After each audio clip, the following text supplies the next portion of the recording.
At the end of the 13th century and in the years that followed, maps that were surprisingly accurate and comparable to modern maps appeared over the Mediterranean. These are called portolan charts.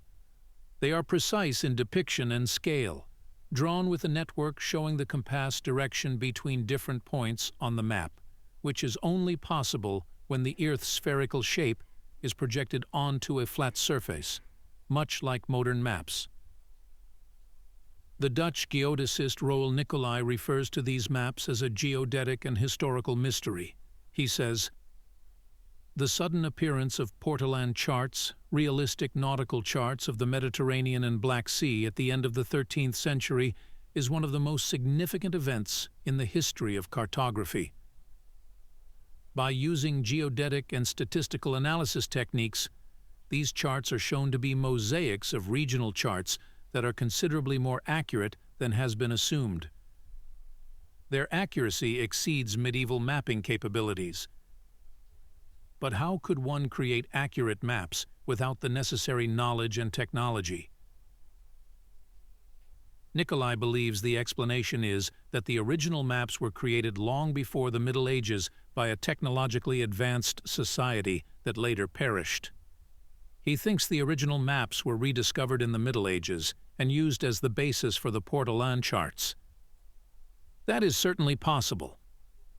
However, it now appears that on a small island in Europe, there are archaeological traces from the 13th century revealing that at least some individuals at the time of the emergence of these maps had an in-depth knowledge of the information and the technology behind their creation.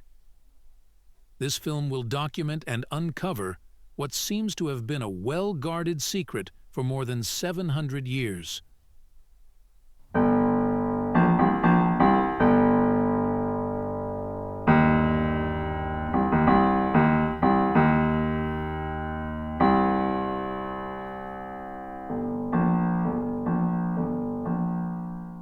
First, we need to understand what knowledge and techniques are required to create accurate maps. It's easy to explain. One needs to be able to lay out precise triangles in the landscape. It's called triangulation. Textbooks explain. Triangulation is a method of surveying using a triangle or dividing an area into a network of triangles, measuring their angles. Here's an example of a map from 1890 showing how triangles were laid out in the landscape, enabling the creation of an accurate map. That was possible in 1890. Triangulation was proposed for surveying in Europe in 1533 and first used in 1617. That's what we know, and we have no examples of how such a technique could have been known and used before that. But in the following, we'll see evidence that someone already knew the method in the 13th century and used it. In the Baltic Sea, south of Sweden and north of Poland, lies the Danish island of Bornholm. Around the year 1200, someone, we don't know who, erected 15 very peculiar churches on the island. Fortunately, most of them are still there. Remarkably, 4 churches are round, which is unusual for such a small area. These 4 round churches share a typical architecture that makes them unique in 2 respects. Firstly, they are all constructed around a single pillar standing at the center of the round church. Secondly, 3 churches were built with 3 stories, and the 4th church was planned to have 3 stories. Why? Additionally, the other medieval churches stand out from other Danish churches built during this period, primarily because these churches, from their construction, were equipped with a vast and sturdy tower at the western end of the church. Why? Since we have no written material about the island's peculiar church construction, we don't know the purpose, who was responsible for the construction, or precisely when these churches were built. However, as we will see now, it's not just the number of round churches and their peculiar architecture that makes them unique. The most surprising aspect of the churches is their placement in the landscape. Let's start with the island's largest round church, Österlars.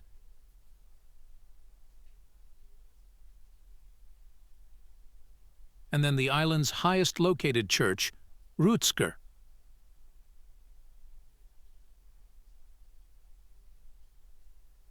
Suppose we draw a circle with Oosterlars as the center and Rutsker lying on the circle's circumference. In that case, we discover that Nylars, another of the island's 4 round churches, also lies precisely on this circle's circumference.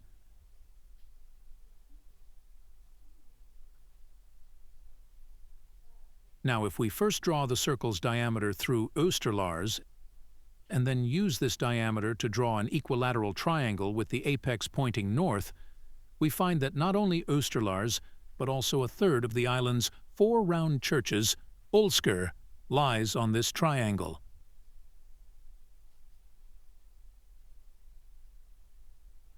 From the equilateral triangle, we draw a hexagon, still pointing north. Then we discover that one vertex of the hexagon accurately points to a specific spot on a tiny island, Christiansø, located 20 kilometers from the coast of Bornholm. The point indicated by this geometric pattern, we call it C. C turns out to be an ideal viewpoint on Christiansø, as shown by the contour lines here. From C, one can see the round church Oosterlars, and if we extend the straight line from C through Oosterlars, it intersects once again with the round church Nylars. The Church of St. Clement, or Clemensker as it's known on Bornholm, accurately points to a 7-pointed star. As seen, the star is oriented toward Nylars Oosterlars Christiansø, and the original circle's geometry precisely determines the size of the 7-pointed star. Further confirmation that the geometry intentionally designates point C on Christiansø is obtained through the medieval church in Rø. A line drawn through the towers of Clemensker and Rø once again accurately points to C. Now, let's consider the radius of the original circle to be 1 unit. The distance between Clemensker and Rø turns out to be half of this unit. Drawing a hexagon in the original circle pointing towards C on Christiansø, we discover that it designates another of the medieval churches, namely Vestermarie, which lies precisely at a distance of 1/4 from Nylars. As we will later see, the geometry serves a scientific purpose. It is reflected in how the geometry is laid out, determined by latitudes and longitudes. When we draw the latitude at a distance of 1/4 south of Oosterlars, it designates the location of Nyker, the 4th of the island's round churches. As seen, Nyker, like Ulsker, also lies on the inscribed hexagon. While Nyker lies on the latitude at a distance of 1/4 south of Oosterlars, Ulsker lies on the latitude at half north of Oosterlars. In this manner, the island's 4 round churches designate a geometry in the landscape, which the other church towers have also contributed to constructing. We will explore this later. As observed, the geometry designates specific distances between the 4 round churches in north-south and east-west directions. Later, we will explore how these distances are laid out in the landscape, following longitude and latitude lines. Significance for scientific purposes. The location of Knutsker, the last of the 7 medieval churches on the northern side of the line Nylars-Oosterlars Sea, is also determined by the latitudes. While Ulsker lies on the latitude at a distance of half north of Oosterlars, we find Knutsker on the latitude situated half south of Oosterlars.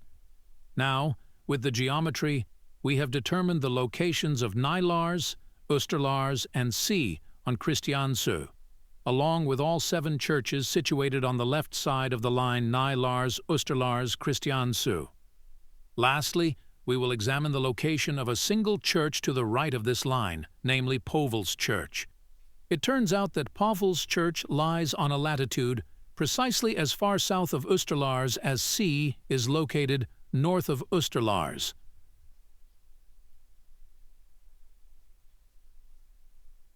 Now let's take a closer look at the precision with which the landscape geometry is laid out. We have based the calculations on geographical coordinates to the tops of the round churches and the tops of the other church towers. These coordinates have been surveyed by land surveyors and publicly disclosed by the Danish Geodata Agency. With a program developed and published by the Geodata Agency, it's possible to input the coordinates of the churches in pairs, after which the program calculates the distance between the churches and the angle the line between the churches makes with the north. The program accounts for the local curvature of the Earth. This information allows us to generate a table for all the lines between the churches. With this table, one can easily find both the distance between the churches and the angles formed by the churches with each other, thus determining how accurately the churches are positioned in relation to the geometry. Here are the calculations made for the triangle Oosterlars-Rutsker-Nulars. From the center of Oosterlars round church to the lightning rod on the tower in Rutsker, the distance is 14,235 meters and 69 centimeters. The angle between a sighting line to Oosterlars and a sighting line to Nylars is 55.444 degrees. From the center of Nylars round church to the center of Oosterlars round church, the distance is 14,335 meters and 51 centimeters. The angle between a sighting line from Nylars to Rutsker and a sighting line from Nylars to Oosterlars is 55.445 degrees. The two angles at the baseline in this triangle thus differ by 1,000th degree. Looking at the triangle Nylars-Oosterlars-Olsker and comparing it with the theoretical triangle in the geometry, the theoretical angle should be 84.211 degrees. The actual angle turns out to be 84.209 degrees. Hence, the actual angle deviates from the theoretical angle by 0.02 of a degree. The angle Westermarie-Nylars-Eastlars should be 30 degrees, and the distance Nylars-Westermarie should be 1/4 of the distance between Nylars and Eastlars. From the center of Nylars to the top of the spire on the tower in Westermarie is 3585 meters and 17 centimeters. The theoretical distance should be 3583 meters and 88 centimeters. Therefore, the difference between the theoretical and the actual is 1 meter and 30 centimeters. However, the angle deviates from 30 degrees, as it is 0.57 degrees too large, slightly over half a degree inaccuracy. However, Westermarie is not the old medieval church today. The old church was demolished and replaced with a new one in 1885. The old church's tower was where the new church's choir is now. We know this, among other things, because there was a well in the old church's tower. That well still exists and is under the new church's choir. Therefore, if we measure to the location where the old church's tower was, we get an angular accuracy that only deviates from the theoretical by a few thousandths of a degree. When standing at point C, the spot on Christian Sue, designated by geometry, we can see the church towers in Roe and Klemensker. They lie on two sighting lines that form an angle of 0.004 of a degree in C, thus a nearly accurate straight line. Unfortunately, like Westermarie, these two churches are not the old churches either. Both were replaced with new churches in the same decade as Westermarie. Based on the precision we see here, compared to the precision we have seen before, it is expected that the old churches may have indicated the geometry with the same degree of accuracy. Knutsker and Olsker are supposed to be located half north and half south of Eastlars, respectively. The geometry can indicate the distance half south of Eastlars, as seen here. In this way, the locations of both Knutsker and Olsker are shown from the sightline Nylars-Eastlars C. The accuracy is within the walls of both the tower and the round church. But note how the location is indicated. It has to do with meridian convergence, and we will now examine that more closely. Knowing the significant difference between drawing a geometry on a piece of paper and drawing the same geometry in the landscape is essential. The geometry that the round churches and Christian mark in the landscape has Eastlars as its center and is oriented with the north. In the drawing, all lines to the north are vertical lines, parallel lines. However, such a geometry cannot be laid out in the landscape. The line Nylars-Eastlars C on the drawing has the same angle to the north in Nylars, Eastlars, and C. But the sightline from Nylars to C cannot have the same angle to the north in Nylars, Eastlars, and C. This is because, In the landscape, all lines converge towards a single point, namely, the North Pole. In the landscape, the lines to the north are not parallel. They converge towards each other, as they say. The lines to the north follow the circles around the Earth that pass through the Earth's poles. These circles are called meridians. The meridians form a network around the globe. When the sightline Nylar's C intersects these meridians, we can see how the line's angle to the north is not the same in Nylar's as in C. This difference is called meridian convergence. Meridian convergence is of great importance when drawing accurate maps. Because the direction to the north changes when moving in an east-west direction, we see multiple compass roses inserted in different places on the portolan charts. In other words, these maps are drawn to account for meridian convergence. This is what makes the portolan charts resemble modern maps. As Nikolai points out, knowledge about the meridian convergence was necessary to create the portolan charts. In a moment, we will see that those who laid out the geometry on Bornholm also took meridian convergence into account. But we will also see that the geometry on Bornholm further reveals a brilliant and hitherto unknown method for measuring the size of the Earth, using the meridian convergence. To understand this, we must first examine what was known in the medieval period about the Earth and its size. At this point in history, priests in the Catholic Church were taught what is known as the Ptolemaic worldview. In this view, the Earth is a sphere located at the center of the universe. The universe consists of stars fixed inside a gigantic sphere that rotates around the Earth once a day. Between the Earth and the stars, the Sun, the Moon, and the planets observable at that time orbit. At that time, there was also a reasonably good understanding of how large the Earth is. Already 250 years before the birth of Christ, the Greek astronomer and mathematician Eratosthenes had described a method for measuring the size of the Earth. This method was taught in Catholic cathedral schools in Europe from the early 12th century.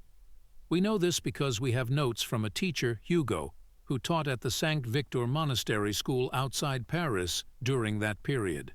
The method Eratosthenes describes is quite simple. On a clear, starry night, if one looks at the night sky, it can be observed that the stars move. With enough observation, it can be noted that they move in circles around a common center. As mentioned, the celestial sphere was believed to move around the Earth daily. By observing the circular movements of the stars, it could be seen that the celestial sphere seemingly rotates around an invisible axis, passing through the point in the night sky that remains stationary. This point is called the celestial pole. According to the medieval worldview, with the Earth in the center of the universe, this invisible axis must pass through the center of the Earth, which is also the center of the celestial sphere. Where the invisible axis intersects the Earth, the North Pole is located, and diametrically opposite is the South Pole. This means the celestial pole must be directly above one's head when standing at the North Pole. Moving from the North Pole towards the south, one would simultaneously see the celestial pole descend in the sky until reaching the equator, where the point would be on the horizon. This phenomenon can utilize astronomical observations to determine one's location on Earth between the North Pole and the equator. If, at one's location, the angle between the celestial pole and the horizon is measured, it provides a measure of how many degrees are down to the equator or up to the North Pole from that location.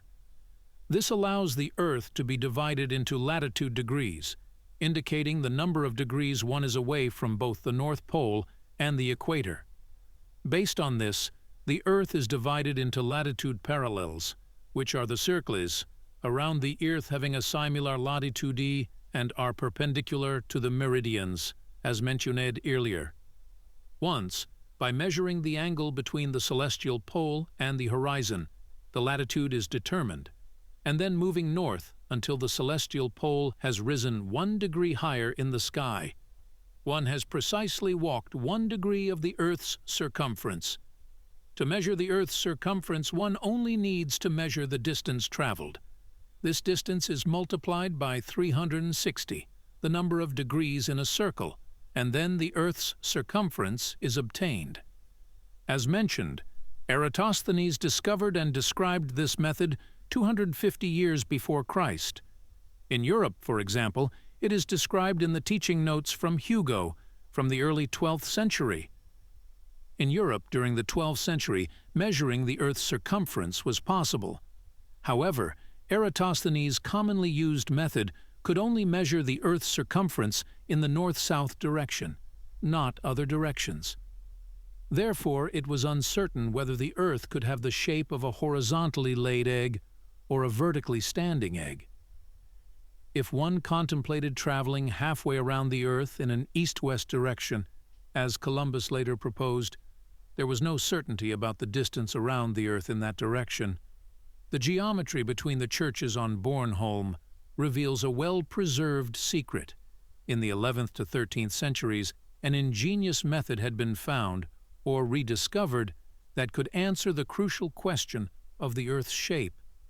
As we will see, the geometry and placement of the churches on Bornholm provide indisputable archaeological evidence that, through meridian convergence measurements, the Earth's size could be determined in the north-south direction and east-west direction. Now let's explore how the accuracy of Bornholm's geometry is related to meridian convergence, and how meridian convergence has been used to measure the Earth's size in the north-south and east-west directions. The first thing that catches the eye is the angle to the north in Österlars. Unlike the previous examples with an angular accuracy better than 1/100th of a degree, the angle to the north in Österlars is minus 0.06 degrees compared to the exact angle, 6 times less accurate than the other examples. Is there an explanation? Yes, there is a crucial explanation related to the purpose of the geometry, indicating that the angle to the north in Österlars is determined by meridian. Let's assume that the angle in Österlars was the exact angle. Consider triangle Österlars CQ1, where side CQ1 follows the meridian through C, and Q1 is the intersection point between the meridian and the latitude parallel through Österlars. According to plane geometry, both Österlars Nylars and Österlars Q1 would be radii in the same circle of equal length. Still, suppose Österlars has the exact angle to the north, and the line from Nylars to C on Kristiansö has the exact length. In that case, Q1 will be over 53 meters further away from Österlars than Österlars Nylars. In the geometry's triangle, Österlars Nylars Q2, on the other hand, Q2 will be about 23 meters closer to Österlars than Österlars Nylars when the angle to the north is exact in Österlars. This is because the meridians through Q1 and Q2 slope towards each other, illustrating meridian convergence. However, if we adjust the angle to the north in Österlars by precisely 0.06 degrees, Österlars Q1 will become exactly as much larger as Österlars Q2 becomes smaller.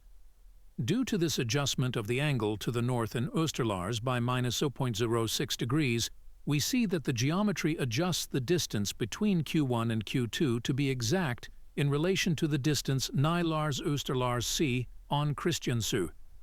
The explanation is that the line from Nylars to C is not oriented with regard to the north in Österlars but is exact at point C star, which is just as far from Nylars as C is from Österlars. The line's angle to the north is precisely what it should be according to the geometry. The line from Nylars over Österlars to C is a sightline, meaning the line is part of a so-called great circle around the Earth. If the Earth is a perfect sphere, this great circle should have the same circumference as the meridians and the equator. The line from Q1 through Österlars to Q2 is part of the latitude parallel passing through Österlars. The length of this line will be crucial to determine if the Earth has a spherical shape. The geometry is designed to have an exact geometric relationship between a portion of a great circle and a portion of the corresponding latitude parallel. As we will see, this enables the measurement of the Earth's size in the north-south and east-west directions to answer whether the Earth is a sphere or has the shape of a horizontally laid egg or a vertically standing egg. When we measure the angle to the north in a place like Nylars, we determine the direction to the north as a point on the horizon. When we measure the direction to the north from C, we again measure to the north as a point on the horizon. We cannot see it, but we can calculate that the two lines towards the north must intersect in space at a point N, which lies on an extension of the Earth's axis. In triangle Nylars CN, we know all three angles and the distance from Nylars to C. Therefore, we can calculate the length of side C from Nylars to N and side NC from C to N. Now we make a section through side C into the Earth's axis, creating a triangle Nylars NNL. In Nylars, we measured the latitude at which it is located, 55.07 degrees north. This means that the angle at N is 55.07 degrees. The angle at NL is 90 degrees, and we know the length of side C. Therefore, we can calculate the length of side Nylars NL, the radius in the latitude parallel passing through Nylars. Assuming that the Earth is spherical, we can now calculate the circumference of this latitude parallel. Now, we look at an extension of a vertical line through Nylars into the center of the Earth O. This line will be perpendicular to the line C, from Nylars to N, which is the horizontal plane in Nylars. Again, with knowledge of the latitude on which Nylars is located, we can now calculate the length of Nylars O, which is the Earth's radius, and therefore radius, in the great circle that the sightline Nylars C is a part of. Based on our assumption that the Earth is a sphere, we can now calculate the circumference of a latitude parallel and the circumference of a great circle, which goes around the Earth roughly midway between the North Pole and the equator. With these calculations, we have determined the circumference for a specific latitude parallel and a great circle if the Earth is spherical. If the Earth is not spherical, it will be revealed when comparing the two calculations. Using the same method, we can calculate the circumference of a latitude parallel through C and the Earth's radius at C and then compare the results. We now know the distance between Nylars and C. Therefore, we can also calculate the angle at O. This means that we can calculate both the radius of the great circle from the circumference and the circumference of the great circle from the radius. We get the same result from both calculations if it is a perfect circle. If it is not a perfect circle, we get two different results. We can perform a series of similar calculations from the geometry and compare the results.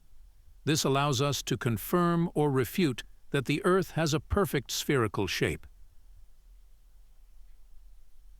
The best example concerns Oosterlars. The angle at N is still determined by meridian convergence between Nylars and C. Q1, Oosterlars, and Q2 lie on the exact latitude parallel and have the same distance to N. Because we know the distance between Q1 and Q2, determined by the geometry, we can calculate the distance to N. By determining the latitude in Oosterlars, we can compute the radius in the latitude parallel on which the 3 points lie. Based on R, we can calculate the circumference of this latitude parallel. With our knowledge of the length of Q1, Q2, we can also compute the angle between Q1 and Q2. Therefore, just like with the great circle, we can calculate the circumference from the radius and the radius from the circumference, determining if it matches a perfect circle. The placement of the church in Povelsker shows that geometry has also been used to measure the Earth's circumference with Eratosthenes' method. The geometry dictates the distance between a latitude parallel through C and a latitude parallel through Povelsker. Here, we see the location of the latitude parallel south of C that precisely meets the condition. As seen, Powell's church once again lies with astonishing accuracy in the geometry, as we have observed in previous examples.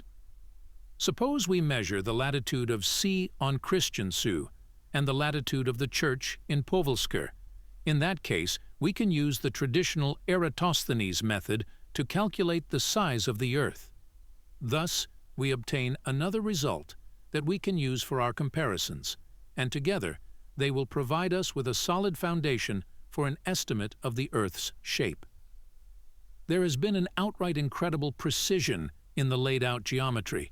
It shouldn't have been possible in the 13th century. However, the archaeological traces reveal that it was indeed possible. The presented examples demonstrate that the precision in geometry is better than 1/100th of a degree. With the described methods, one would have estimated the Earth's circumference on Bornholm to be between 39,600 kilometers and 40,200 kilometers, both in the north-south and east-west directions. That is, with an accuracy within 400 kilometers. As we will now see, the geometry also traces how the construction was carried out. The only technique that enables the establishment of such accurate geometry in the landscape is called triangulation. As mentioned earlier, this method involves laying out a network of triangles. The explanation is that if you know one side and the two corresponding angles in a triangle, you can calculate the length of the triangle's other two sides and the third angle. Therefore, if you have a target point whose distance you want to know, but measuring the distance is not feasible due to a gap, water, or other obstacles to the sighting point, you can instead measure a straight line on a reasonably sloping and accessible area where you stand. From the end points of the line, you measure the angles between the line and the target point. With this information, you can calculate the distance to the target point. We know the prerequisites for triangulation have existed since the beginning of the 12th century. This is evident from the notes from Hugo's teaching at the St. Victor Monastery School in France, as mentioned earlier. The measurement method, systematic triangulation, involves building a network of triangles in the area to be surveyed, where each triangle shares one side with its neighboring triangle. With this method, you only need to measure the length of one side in the first triangles in the network. After that, you can calculate the size of all sides in the network by measuring angles between target points. For example, this was the method used when, in 1792, France aimed to determine the Earth's size with the greatest possible accuracy. Triangulation and Eratosthenes' method were used to measure along a meridian from the northern coast of France to the southern coast of Spain. Now, let's see how the geometry on Bornholm bears traces that the triangulation method made it possible to establish this landscape geometry. Bornholm is unique because a ridge runs down the middle of the island, rising more than 160 meters above sea level in the island's center. This provides the opportunity to look down over the island and out to Christiansø on the eastern side of the ridge, and down over the Bornholm landscape on the western side. This ridge, together with Christiansø, has been ideal for building a network of triangles for triangulation, and the traces are still there. On the ridge, there are two churches, Rutsker and Klemensker. Rutsker is the highest location of all the island's churches. The top of the church tower is 140 meters above sea level.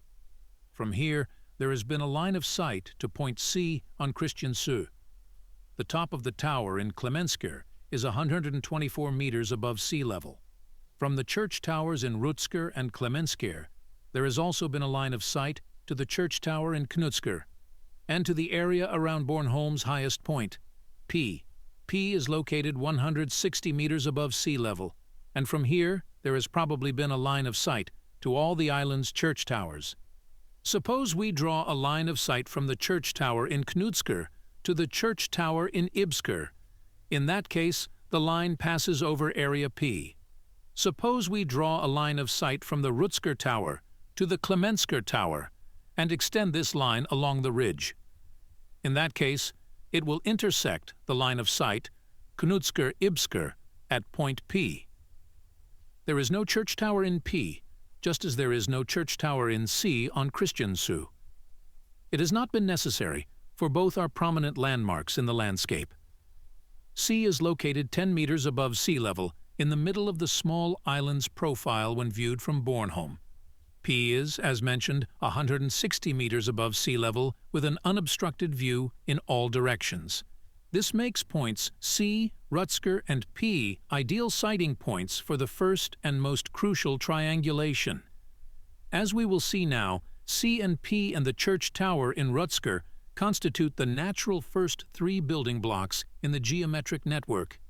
This is evident in that Rutsker, C, and P form 3 points in a vast triangle, which, with astonishing precision, turns out to be isosceles. Rutsker's and P's angles are the same, apart from a few thousandths of a degree. At the same time, the stretch from P to Klemmensker is so even that it has been possible to measure the distance using chains or sticks. Many angle measurements to C can be made on the stretch between P and Klemmensker. Every time you measure from a point Q on this stretch to P and simultaneously measure the angle between C and P in Q, you can calculate the distance from P to C.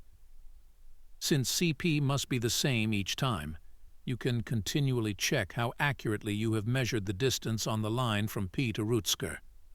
From Klemmensker to Rutsker, the terrain is not so even that it can be measured with this method.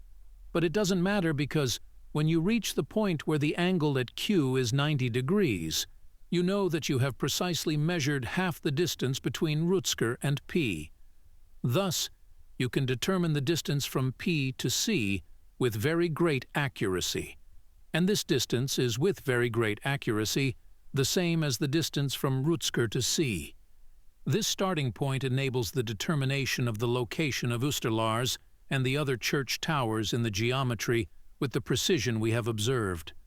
The problem now is that even though we can document that one could have had the necessary knowledge of geometry and triangulation in the 13th century to create this geometry, it should not be possible to measure angles with the accuracy we find in the geometry, just as it should not be possible to draw the exact portolan charts. But here we must say, like Sherlock Holmes, when we have eliminated the impossible, whatever remains, however improbable, must be the truth. Also, part of the picture is that at that point in history, there wasn't the same tradition as today, where research results are openly shared among all researchers.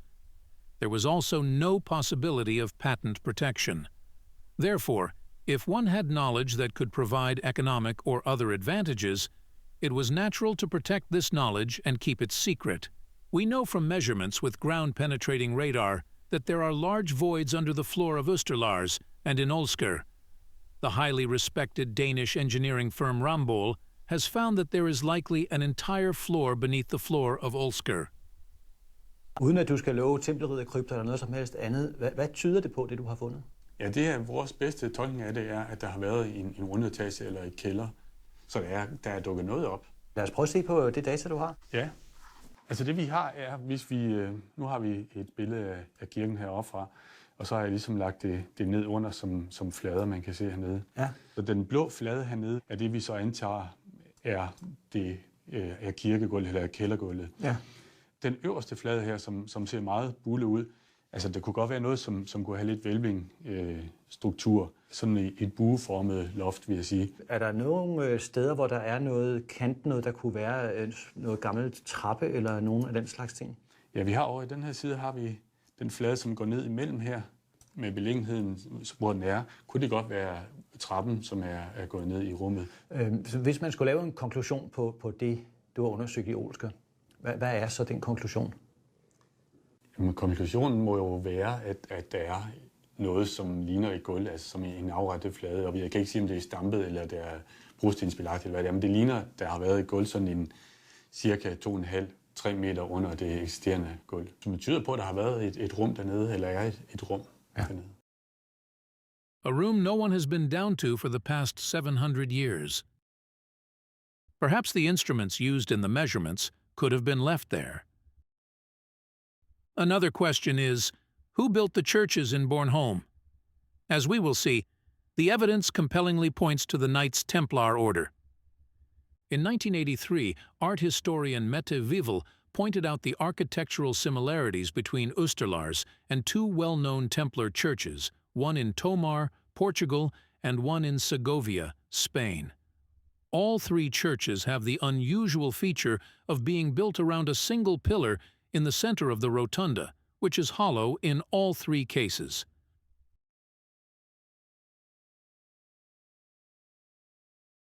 Tomar in Portugal is exciting because we have two consecration crosses in Niker and Nylars round churches that are entirely identical to the distinctive mark used by the Portuguese Templars. The Danish king, Valdemar II the Victorious, had, through his marriage to the Portuguese princess Berengaria, a close family relationship with the Portuguese royal family, and thus with the founders of the Knights Templar order. We will also examine the striking similarities between the fortress of Hammershus and the Templars' castle in Tomar, where the round church is located.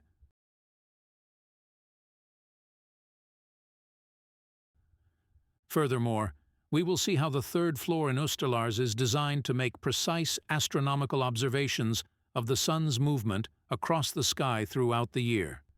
Such accurate observations could provide knowledge that the sun does not move around the earth in a circle, as described by the Catholic Church. Finally, we will look closer at the purpose of the rooms we find on the second floor of the Bornholm round churches and in practically all our medieval round churches. What were the rooms on the second floor used for? And why were most of the medieval round churches demolished? In contrast, most other medieval churches were allowed to remain standing. We will see that we can provide the same answer to both questions.